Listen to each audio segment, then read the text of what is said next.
और चलिए सीधे रुक करते प्रधानमंत्री नरेंद्र मोदी इस वक्त संबोधित कर रहे हैं। मेरे लिए तो जनता जनार्दन ही ईश्वर का रूप है और इसलिए मैंने सेवा कार्य को हमेशा एक साधना के रूप में ही देखा है और ये साधना भी एकाकी नहीं रही है। ये एक सामूहिक यज्ञ है जिसमें आप सब ने और अनेकों साथियों ने कर्तव्य भाव से अपना योगदान दिया है।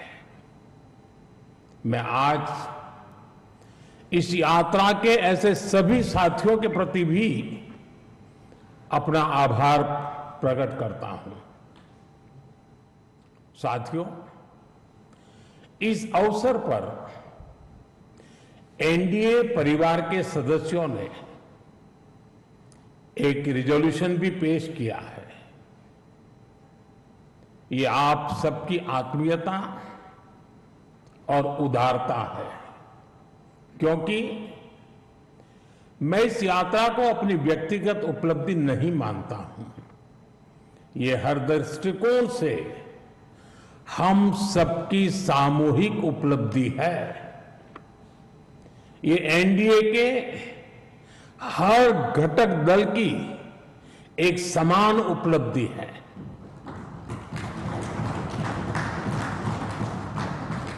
इसलिए मैं इस प्रस्ताव को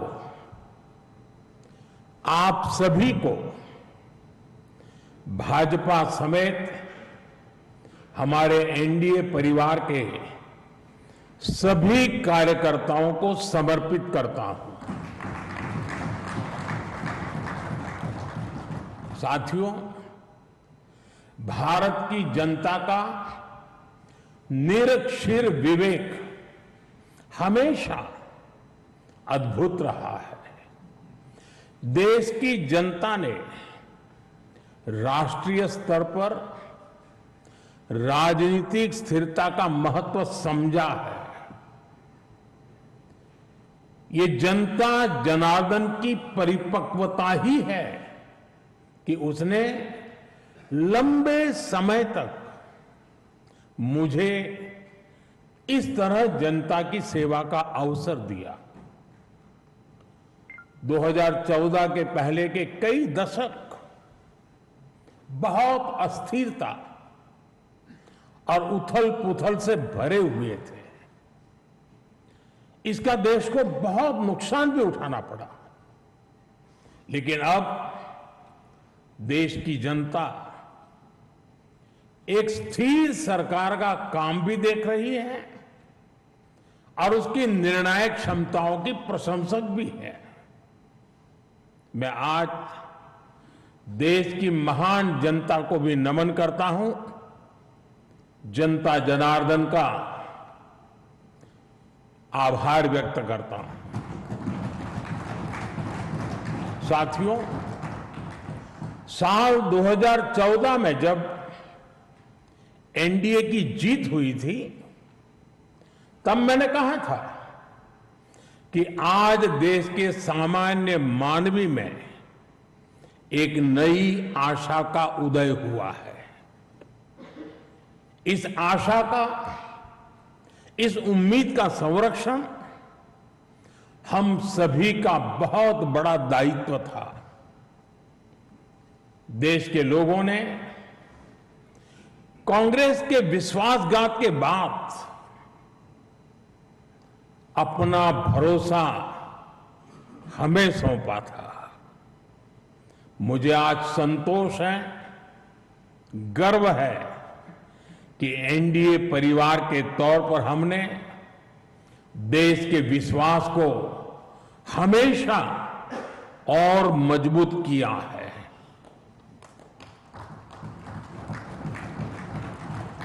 दो 2014 में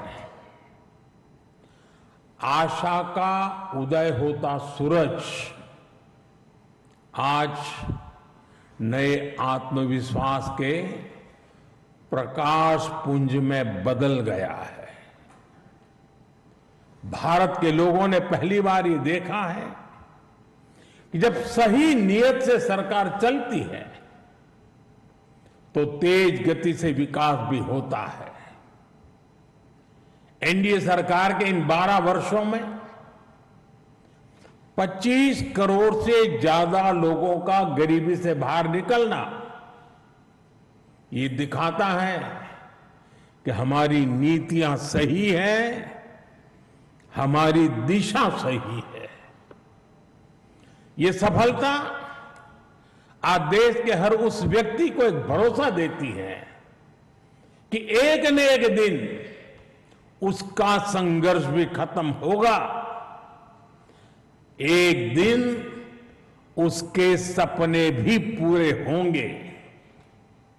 और मैं मानता हूं कल जो गरीब था आज जो न्यू मिडिल क्लास बना है उसे अब हमें पीछे नहीं होने देना है। इसलिए सरकार के नाते, जनप्रतिनिधि के नाते हमें दिन रात काम करना है, परिश्रम की पराकाष्ठा करनी है। और इस संकल्प के साथ कि 140 करोड़ का ये देश हमसे जो उम्मीदें लगाए बैठा है वो जरूर पूरी हो। भारत का युवा, भारत की नारी शक्ति, भारत का मध्यम वर्ग, भारत के किसान, सबकी आकांक्षाएं, उनकी एस्पिरेशंस हमें पूरी करनी है। आज देश का हर नागरिक विकसित भारत के सपने से भरा हुआ है। विकसित भारत का सपना अब किसी एक व्यक्ति का नहीं रहा, किसी सरकार का नहीं रहा, किसी दल का नहीं रहा। देश के जन जन का सपना बन चुका है, संकल्प बन चुका है। और इस सपने की पूर्ति के लिए हमें अपना हर पल समर्पित करना है। साथियों, एनडीए के 12 वर्षों की एक बड़ी सफलता यह भी है कि देश कांग्रेस के कुचक्र से आजाद हुआ है। कांग्रेस ने देश को लाचारगी, बेचारगी और हीन भावना के गर्त में गिरा दिया था। देश को यही एहसास कराया जाता था कि भारत में विकास धीरे धीरे ही होता है, भारत में तेज विकास संभव ही नहीं है। और बड़ी ही चतुराई से इस धीमी विकास को एक नाम दिया था, हिंदू ग्रोथ रेट। यानी कार्यशैली कांग्रेस की, दायित्व कांग्रेस का, विफलता कांग्रेस की, लेकिन कलंक देश की बड़ी हिंदू आबादी के नाम लगाया गया। जबकि असल में इस कुसंस्कृति का नाम होना चाहिए था कांग्रेस ग्रोथ रेट। इस कांग्रेस ग्रोथ रेट में ना गवर्नेंस थी, ना नीति, ना नियत और ना ही निर्णय। साथियों, पहली बार अटल जी के नेतृत्व में एनडीए सरकार आई, तब जाकर हमें एक झलक दिखी कि विकास में गति कैसे आती है। लेकिन दुर्भाग्य से 2004 में देश फिर से अस्थिरता के बवंडर में और कांग्रेस के शिकंजे में फंस गया। विकास तो दूर की बात है, देश को कांग्रेस ने एक के बाद एक हजारों करोड़ रुपए के घोटालों में घसीट दिया। साथियों, देश का भाग्य फिर तब बदला जब 2014 में एनडीए की सरकार बनी।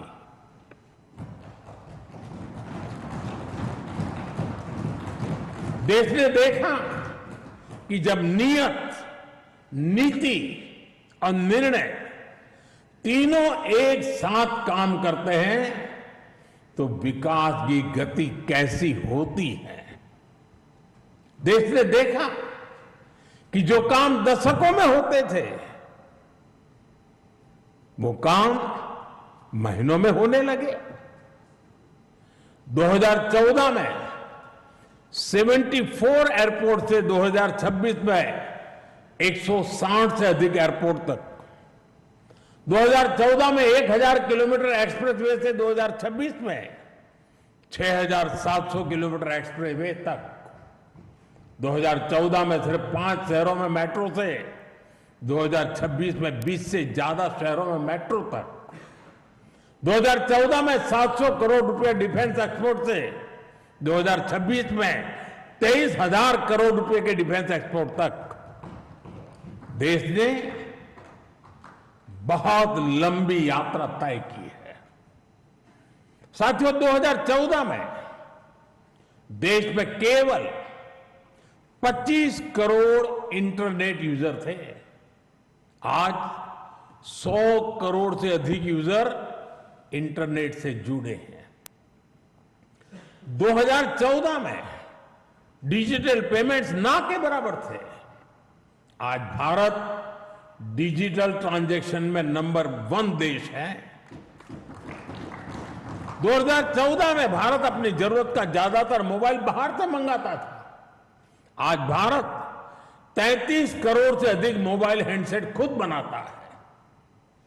2014 में सोलर क्षमता केवल 2.5 गीगावाट थी। आज यह 150 गीगावाट से अधिक है। 2014 में एथेनॉल ब्लेंडिंग केवल 1.5% था। आज यह 20% तक पहुंच चुकी है। 2014 में देश की एक भी सेमीकंडक्टर यूनिट नहीं थी।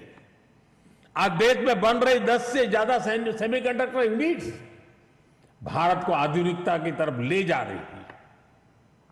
साथियों, हमने देश की जरूरतों को अपनी नीतियों और निर्णयों का आधार बनाया। नई सोच से नए फैसले लिए। हमने युवाओं के लिए स्किल डेवलपमेंट मिनिस्ट्री बनाई। सहकारी क्षेत्र को मजबूती देने के लिए अलग कोऑपरेटिव मिनिस्ट्री बनाई। हमारे मछुआरे भाई बहनों के लिए अलग फिशरीज मिनिस्ट्री बनाई। हमारा फोकस क्लियर था, विकास की इस दौड़ में कोई पीछे न छूटे। साथियों, हमने दिव्यांगजनों के लिए कानून बनाया। आदिवासियों के लिए जनमन जैसी योजनाएं शुरू की। पशुपालकों और मछुआरों को पहले किसान क्रेडिट कार्ड का लाभ नहीं मिलता था। हमने उन्हें भी सुविधा से जोड़ा। और इतना ही नहीं, हमारी सरकार ने रेहड़ी पटरी वालों को भी स्वनिधि क्रेडिट कार्ड की सुविधा दी। साथियों, सवाल यह है कि अगर 12 साल में इतना कुछ हो सकता है तो फिर दशकों तक क्यों नहीं हुआ।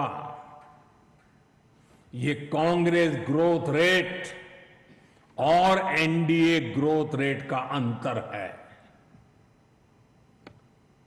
एक व्यवस्था लोगों को इंतजार कराती थी। आज की व्यवस्था परिणाम दिखाती है। एक व्यवस्था काम अटकाती भटकाती थी।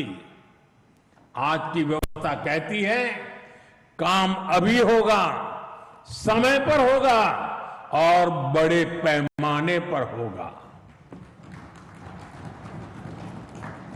और इसलिए साथियों, 2014 से 2026 की कहानी केवल आंकड़ों की कहानी नहीं है। यह उस भारत की कहानी है जिसने पहली बार अपनी पूरी क्षमता के साथ दौड़ना शुरू किया है। वो भारत जो बड़े लक्ष्य तय कर रहा है। और इन लक्ष्यों की प्राप्ति के लिए जी तोड़ मेहनत कर रहा है। साथियों, एनडीए के 12 वर्षों की उपलब्धियों की एक और विशेषता है। हमें ये उपलब्धियां वैश्विक अस्थिरता और अशांति के दौर में हासिल हुई है। एक स्थिर सरकार होने का लाभ क्या होता है, ये बार बार इस दौर ने साबित किया है। कोरोना के समय को हम कभी नहीं भूल सकते, जब हर तरफ हाहाकार मचा था, लेकिन भारत उस हालात को मुकाबला करते हुए भी सफलता से आगे बढ़ा। साथियों, दुनिया के बड़े बड़े देशों की अर्थव्यवस्थाएं संघर्ष कर रही है, तब भी 2025-26 में भारत ने 7.7% की ग्रोथ रेट हासिल की है।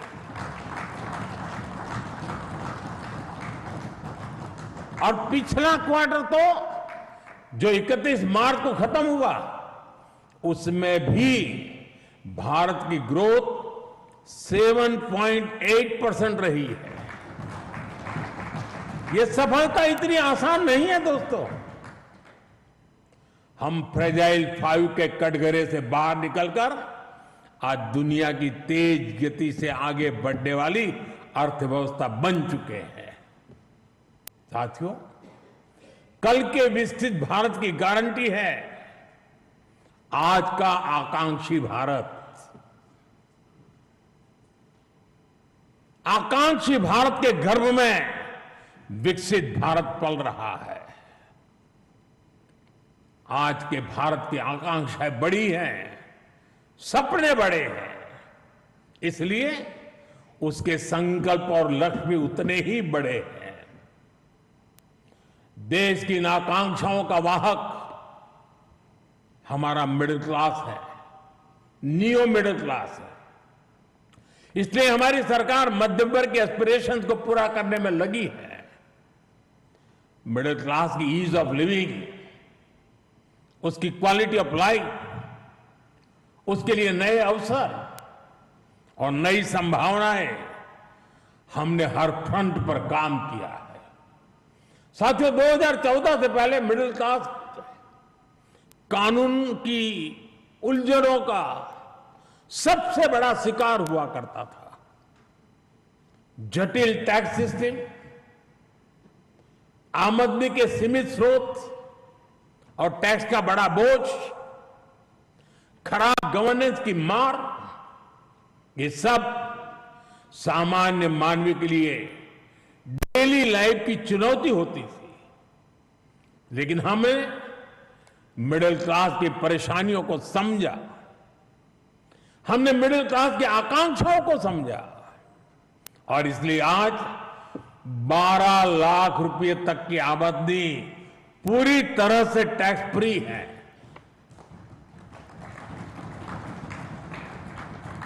आज देश में सरल और फेसलेस टैक्स सिस्टम है। अच्छे इंफ्रास्ट्रक्चर से उनका जीवन आसान हुआ है।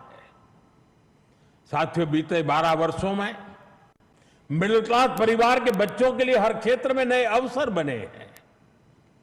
मध्यम वर्ग के घर का सपना पूरा हो सके, सरकार इसमें भी मदद कर रही है। घर में इलाज के खर्च का बोझ कम हो, इसके लिए आयुष्मान भारत योजना में बिना आय सीमा के बुजुर्गों को भी शामिल किया गया है। जीएसटी रिफॉर्म का भी बहुत बड़ा लाभ देश के मध्यम वर्ग को हुआ है। उसके लिए हेल्थ इंश्योरेंस सस्ता हुआ है। उसके सपनों से जुड़ी चीजें सस्ती हुई है।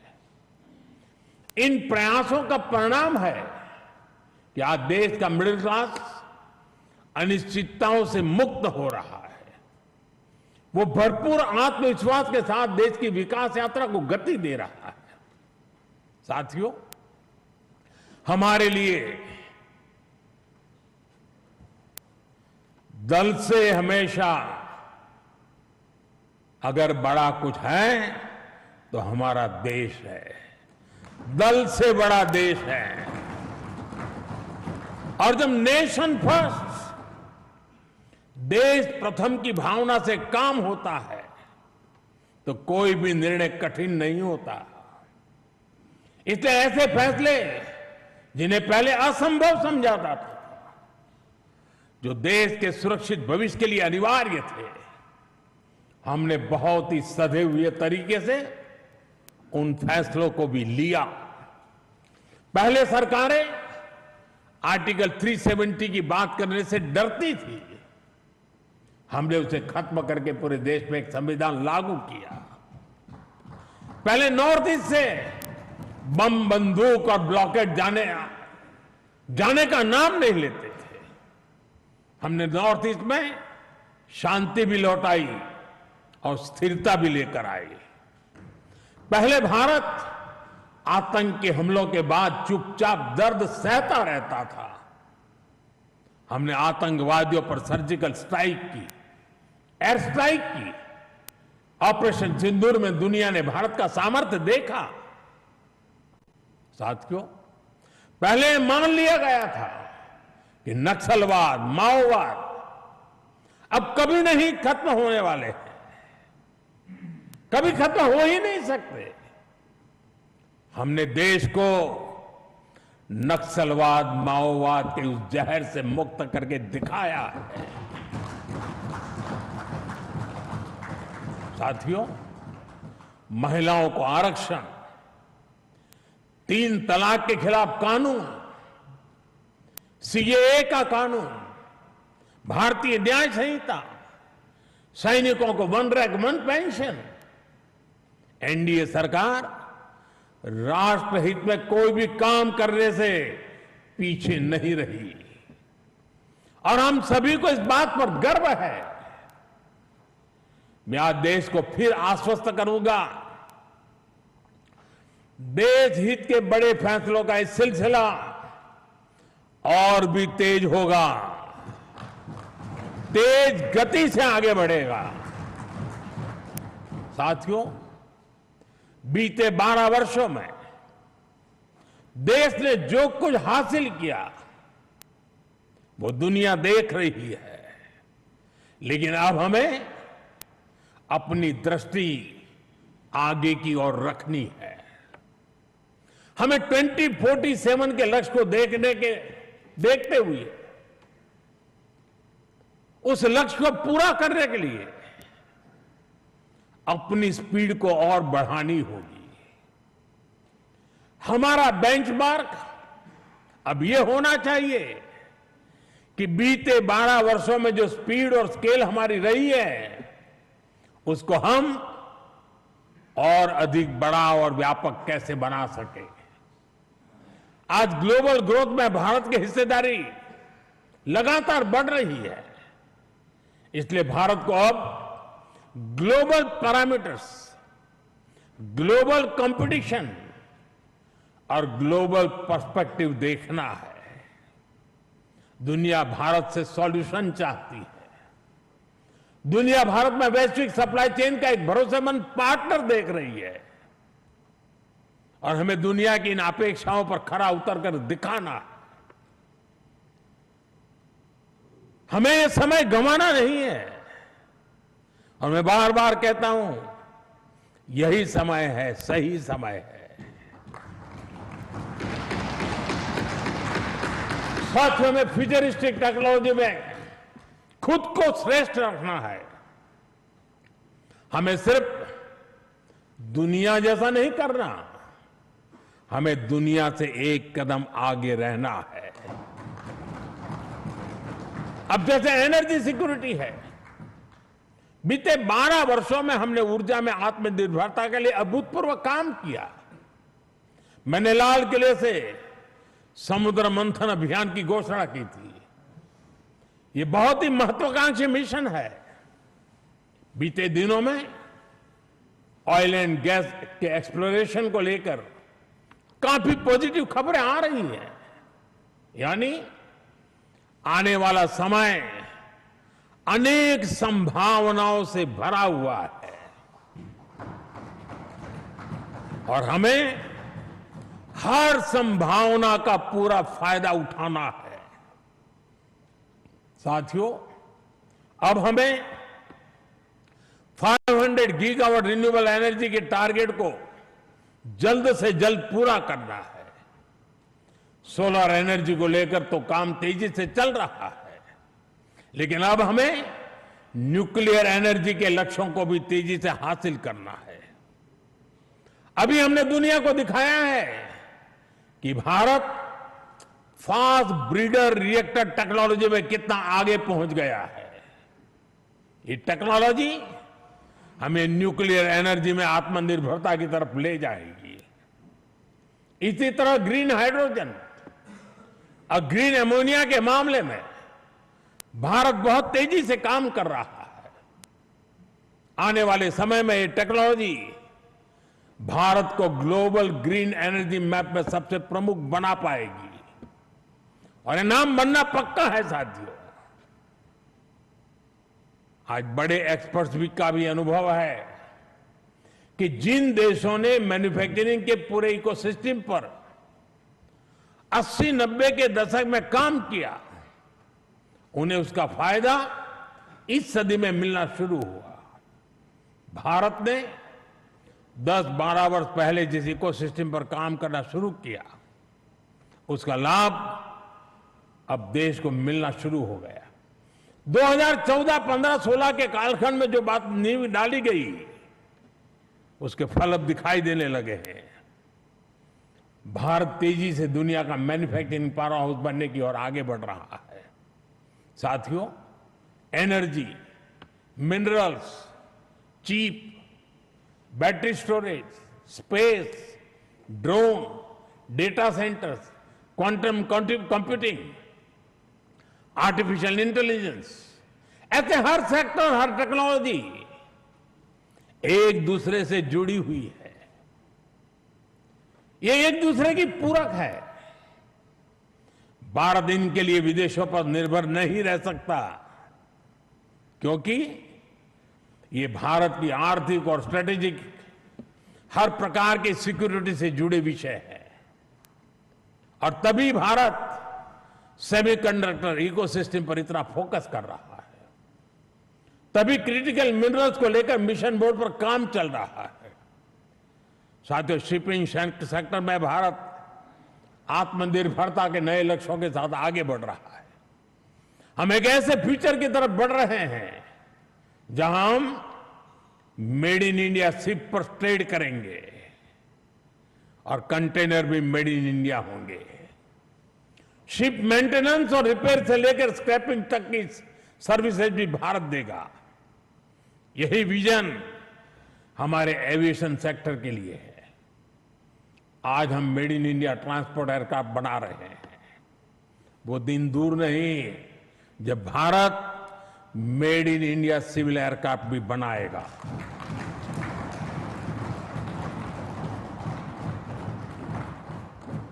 देशवासी मेड इन इंडिया विमान में ही यात्रा करेंगे, वो दिन मैं देख रहा हूं दोस्तों। साथियों, ये सदी टेक्नोलॉजी की है, डेटा की है। आज विश्व के सबसे बड़े और आधुनिक डेटा सेंटर्स भारत में बन रहे हैं। यही भारत की ग्लोबल सप्लाई और वैल्यू चेन का मजबूत पिलर बनाएगी। हमने यूपीआई के माध्यम से दुनिया को दिखाया है कि भारत कम से कम समय में टेक्नोलॉजी का इतना विस्तार कर सकता है। हमने दिखाया है कि हमारे युवाओं का सामर्थ्य क्या है। अब एआई, डीप टेक और एडवांस टेक्नोलॉजी में हमारे युवा नया दमखम दिखाने के इरादे से आगे बढ़ रहे हैं। साथियों, आने वाले समय में दो और सेक्टर्स में भारत का सामर्थ्य पूरी दुनिया देखेगी। ये सेक्टर है टूरिज्म और स्पोर्ट्स। ये दोनों भारत की इकोनॉमी के मजबूत पिलर बनेंगे।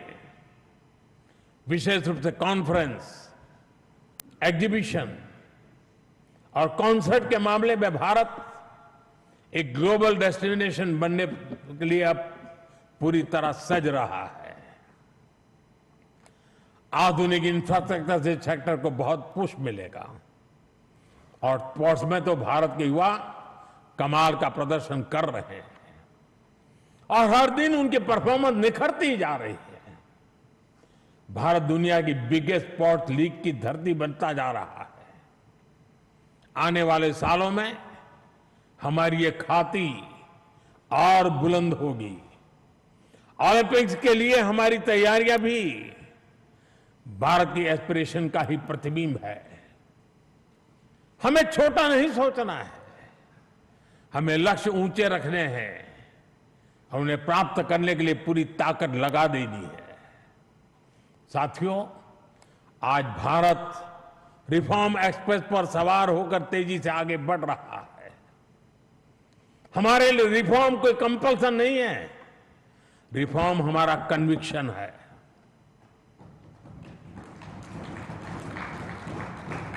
और देश भी निरंतर रिफॉर्म्स को सपोर्ट कर रहा है। साथियों, देशवासियों की सहभागिता की हमारी बहुत बड़ी शक्ति है। ये 12 वर्ष सरकार और समाज की सहभागिता का उत्सव मनाने वाले रहे हैं। बीते 12 वर्षों में मैंने जो भी सहयोग देश से मांगा, देशवासियों ने दिल खोल करके साथ दिया है। मैंने स्वच्छता का आग्रह किया तो पूरा देश निकल पड़ा। मैंने देश से डिजिटल पेमेंट अपनाने के लिए आह्वान किया तो भारत रियल टाइम ट्रांजैक्शन में दुनिया में सबसे आगे निकल गया। मैंने कोरोना महामारी के दौरान एकजुटता का, संयम का आग्रह किया तो देश ने एकजुट होकर उस महामारी का सामना किया। जनता ने कभी हमें निराश नहीं किया। साथियों, आने वाले समय में भी इसी जन विश्वास और जन भागीदारी के साथ हमें आगे बढ़ना है। सबका साथ, सबका विकास, सबका विश्वास और सबका प्रयास, ये हमारा मंत्र रहा है। सबका प्रयास ही विकसित भारत के निर्माण की असली ऊर्जा है। हमें हर राज्य, हर शहर, हर गांव को जोड़ना है। अब समय आ गया है कि राज्यों के बीच नई प्रकार की तंदुरुस्त स्पर्धा, स्वस्थ स्पर्धा हो। स्पर्धा इस बात की हो कि कौन सा राज्य सबसे तेजी से $1 ट्रिलियन इकोनॉमी बनता है। स्पर्धा इस बात की हो कि कौन सा शहर इनोवेशन का सबसे बड़ा केंद्र बनता है। स्पर्धा इस बात की हो कि कौन सा क्षेत्र रोजगार सृजन में सबसे आगे निकलता है। भारत की प्रगति राज्यों की ऐसी प्रगति से ही होने वाली है। आइए अगले दशक को उपलब्धियों के साथ साथ श्रेष्ठता का भी दशक बनाएं। आइए राजनीति की स्पर्धा से ऊपर उठकर विकास की स्पर्धा को राष्ट्रीय संस्कार बनाएं। 12 वर्षों की यात्रा उपलब्धियों की रही है। आने वाले वर्ष और भी नई सिद्धियों के होंगे, और भी बड़ी सिद्धियों के होंगे। इसी विश्वास के साथ आप सभी का मैं फिर से अंतःकरण पूर्वक आपके साथ सहयोग, समर्थन के लिए आभार व्यक्त करता हूं। मैं सर झुका करके देश के कोटि कोटि नागरिकों को नमन करता हूं। उनके आशीर्वाद ने हमें एक ऊर्जा दी है, शक्ति दी है, प्रेरणा दी है, प्रोत्साहन दिया है। ये जनता जनार्दन के चरणों में सर झुका करके प्रणाम करते हुए आइए एक नए विश्वास के साथ हर संकल्प को पूरा करने के सामर्थ्य को जुटाते हुए हम चल पड़े। देशवासियों के सपनों को हमारे संकल्प बनाएं। हमारा पल पल देशवासियों के संकल्पों की साकार करने की यात्रा का अहम पड़ाव बनता चले। इसी भावना के साथ देशवासियों के ऊपर पूरा भरोसा करते हुए आओ निकल पड़े। बहुत बहुत धन्यवाद।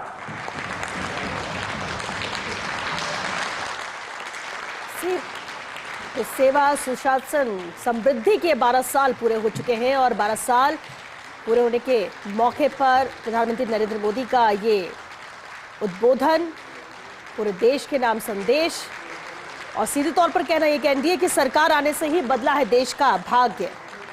प्रधानमंत्री नरेंद्र मोदी ने जिक्र किया कि किस तरह से इन 12 सालों में बड़े फैसले, अहम फैसले लिए, किस तरह से देश को आगे लेकर आए, फिर जीडीपी की बात हो या फिर दूसरे कड़े फैसलों की जिसकी जरूरत देश को थी।